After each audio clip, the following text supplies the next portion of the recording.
Good afternoon. We bring you this special broadcast from the banks of the Saryu in Ayodhya. We're now going to cut across live to Kerala, where the Prime Minister has visited Guruvayur Temple, two very important temples where the Prime Minister has visited this morning. Tripura Ram Temple in Kerala as well as the Guruvayur Temple. And at the moment the Prime Minister is speaking. He's also expected to announce several projects in Kerala. Let's cut across live. साथियों, कुछ ही दिन पहले अयोध्या में महर्षि Valmiki international airport का लोकार्पण करते हुए मैंने केरला में स्थित रामायण से जुड़े 4 पवित्र मंदिरों नालंबलम की बात की थी। केरला के बाहर बहुत लोग नहीं जानते कि ये मंदिर राजा दशरथ के 4 पुत्रों से जुड़े हैं। ये सौभाग्य की बात है कि अयोध्या में राम मंदिर की प्राण प्रतिष्ठा से कुछ दिन पहले ही मुझे त्रिपुरायर के श्री रामस्वामी मंदिर के दर्शन करने का अवसर मिला। महाकवि एळुच्चन रचित मलयालम रामायण के कुछ छंद सुनना अपने आप में अद्भुत है। केरला के कई महत्वपूर्ण कलाकारों ने भी अपनी भव्य प्रस्तुतियां से मन मोह लिया। केरला वासियों ने वहां कला, संस्कृति और अध्यात्म का ऐसा वातावरण बना दिया जैसे पूरा केरला ही अवधपुरी है। साथियों, आजादी के अमृतकाल में भारत को विकसित राष्ट्र बनाने में देश के हर राज्य की अपनी भूमिका है। भारत जब समृद्ध था, जब ग्लोबल जीडीपी में हमारी भागीदारी बहुत बड़ी थी, तब हमारी ताकत हमारे पोर्ट से, हमारे पोर्ट सिटीज थे। आज जब भारत फिर से ग्लोबल ट्रेड का एक बड़ा केंद्र बन रहा है, तब हम फिर से अपनी समुद्र शक्ति को बढ़ाने में जुटे हैं। इसके लिए केंद्र सरकार समुद्र किनारे बसे कोच्चि जैसे शहरों का सामर्थ्य और बढ़ाने में जुटी है। हम यहां के पोर्ट्स की कैपेसिटी को बढ़ाने पर काम कर रहे हैं, पोर्ट इंफ्रास्ट्रक्चर पर निवेश कर रहे हैं। सागरमाला परियोजना के तहत पोर्ट्स की कनेक्टिविटी बढ़ाई जा रही है। साथियों, आज यहां देश को अपना सबसे बड़ा ड्राई डॉक मिला है। इसके अलावा आज शिप बिल्डिंग, शिप रिपेयरिंग और एलपीजी इंपोर्ट टर्मिनल इंफ्रास्ट्रक्चर का भी लोकार्पण हुआ है। ये सुविधाएं केरला और भारत के इस दक्षिणी क्षेत्र के विकास को गति देंगी। Made in India aircraft carrier INS Vikrant के निर्माण का ऐतिहासिक गौरव कोच्चि शिपयार्ड के पास है। इन नई सुविधाओं से शिपयार्ड की कैपेसिटी कई गुना बढ़ जाएगी। मैं केरला के निवासियों को इन सुविधाओं के लिए बधाई देता हूं। साथियों, पोर्ट, शिपिंग और इनलैंड वाटरवेज के सेक्टर में ईज ऑफ डूइंग बिजनेस बढ़ाने के लिए पिछले 10 वर्षों में केंद्र सरकार द्वारा अनेक रिफॉर्म्स किए गए हैं। इससे पोर्ट्स में अधिक इन्वेस्टमेंट आया है और ज्यादा एम्प्लॉयमेंट जनरेट हुआ है। इंडियन सीफेयरर्स, उससे जुड़े जो नियम थे, उसमें किए गए रिफॉर्म्स की वजह से पिछले 10 साल में इंडियन सीफेयरर्स की संख्या में 140% की वृद्धि हुई है। देश के भीतर वाटरवे के उपयोग से अब पैसेंजर और कार्गो ट्रांसपोर्ट में नई तेजी आई है। साथियों, जब सबका प्रयास होता है तो परिणाम और बेहतर मिलते हैं। बीते 10 वर्षों में हमारे पोर्ट्स ने डबल डिजिट एनुअल ग्रोथ हासिल की है। 10 वर्ष पहले तक हमारे पोर्ट्स पर शिप्स को लंबा इंतजार करना पड़ता था। उनको अनलोड करने में बहुत टाइम लगता था। अब स्थितियां पूरी तरह बदल चुकी है। आज Bharat ship turn around time में दुनिया के कई विकसित देशों से भी आगे निकल चुका है। साथियों, आज दुनिया भी ग्लोबल ट्रेड में भारत की भूमिका समझ रही है।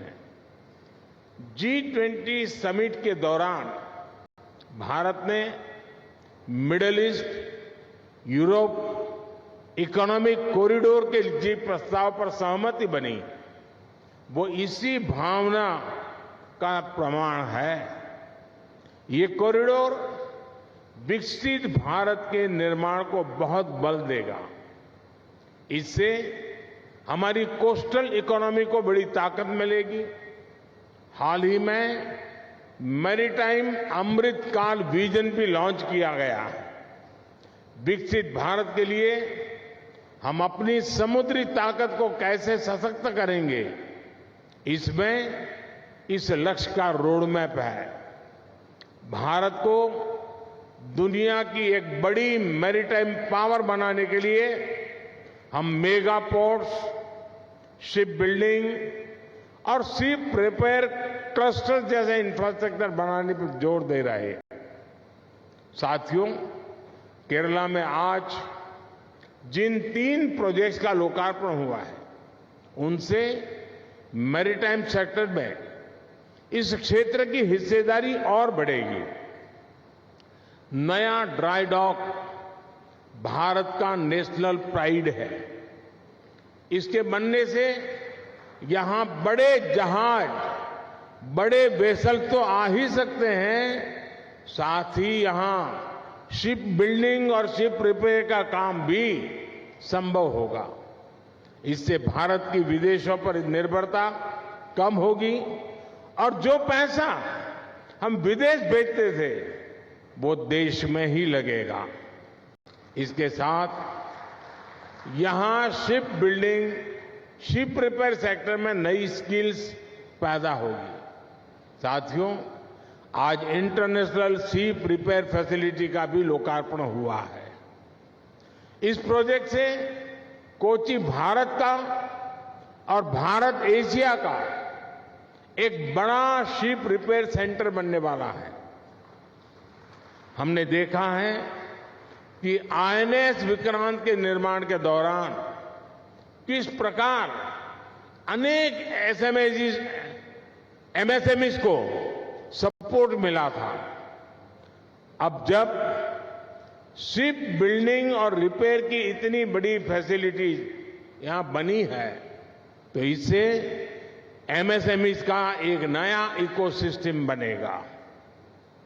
जो नया एलपीजी इंपोर्ट टर्मिनल बना है, इससे कोची, कोयम्बटूर, ईरोड, सेलम, कालीकट, मदुरई और त्रिची में एलपीजी की जरूरतें पूरी होगी। इससे इन इलाकों में इंडस्ट्री और दूसरी इकोनॉमिक डेवलपमेंट को भी मदद मिलेगी और नए रोजगार भी बनेंगे। साथियों, कोची शिपयार्ड आज आधुनिक और ग्रीन टेक्नोलॉजी से lace made in India vessels बनाने में भी अग्रणी है। कोची वाटर मेट्रो के लिए जो इलेक्ट्रिक वेसल्स बनाए गए हैं वो प्रशंसनीय है। अयोध्या, वाराणसी, मथुरा और गुवाहाटी के लिए भी इलेक्ट्रिक हाइब्रिड पैसेंजर फेरीज का निर्माण यहीं हो रहा है। यानी देश के शहरों में आधुनिक और ग्रीन वाटर कनेक्टिविटी में कोची शिपयार्ड की भूमिका अहम है। मुझे बताया गया है कि हाल में आपने नॉर्वे के लिए भी zero emission electric cargo ferries delivery की है। यहां हाइड्रोजन फ्यूल पर चलने वाले दुनिया के पहले फीडर कंटेनर वेसल के निर्माण पर भी काम चल रहा है। ये make in India, make for the world के हमारे विजन को सशक्त करता है। भारत को हाइड्रोजन फ्यूल आधारित ट्रांसपोर्ट की तरफ ले जाने का जो हमारा मिशन है उसको कोची शिपयार्ड और सशक्त कर रहा है। मुझे विश्वास है कि बहुत ही जल्द स्वदेशी हाइड्रोजन फ्यूल सेल फेरी भी देश को मिलेगी। साथियों, blue economy, port lead development को और उसके कारण हमारे मछुआरे भाई बहनों की एक बहुत बड़ी भूमिका मैं इसमें देखता हूं। आज पीएम मत्स्य संपदा योजना से फिशिंग के लिए भी आधुनिक इंफ्रास्ट्रक्चर बनाया जा रहा है। केंद्र सरकार डीप सी फिशिंग के लिए मछुआरों को आधुनिक नाव देने के लिए सब्सिडी दे रही है। किसानों की तरह ही मछुआरों को भी किसान क्रेडिट कार्ड की सुविधा दी गई है। ऐसे प्रयासों की वजह से बीते 10 वर्षों में मछली उत्पादन और एक्सपोर्ट दोनों में कई गुना बढ़ोतरी हुई है। आज केंद्र सरकार सी फूड प्रोसेसिंग में भारत की हिस्सेदारी को और बढ़ाने का प्रयास कर रही है। इससे भविष्य में हमारे मछुआरे साथियों की आय भी बहुत बड़ी वृद्धि होगी, उनका जीवन और आसान होगा। केरला का निरंतर तेज विकास हो, इसी कामना के साथ नए प्रोजेक्ट की मैं फिर से एक बार आप सबको बहुत बहुत बधाई देता हूं। आप सभी को शुभकामनाएं। धन्यवाद। Make in India, make for the world. That is our take-home message. Our sincere gratitude to the Honorable Prime Minister for the invaluable insights. Thank you, sir, for sharing your wisdom and knowledge. The state of Kerala is very much indebted to you. Once again, expressing our heartfelt gratitude and thanks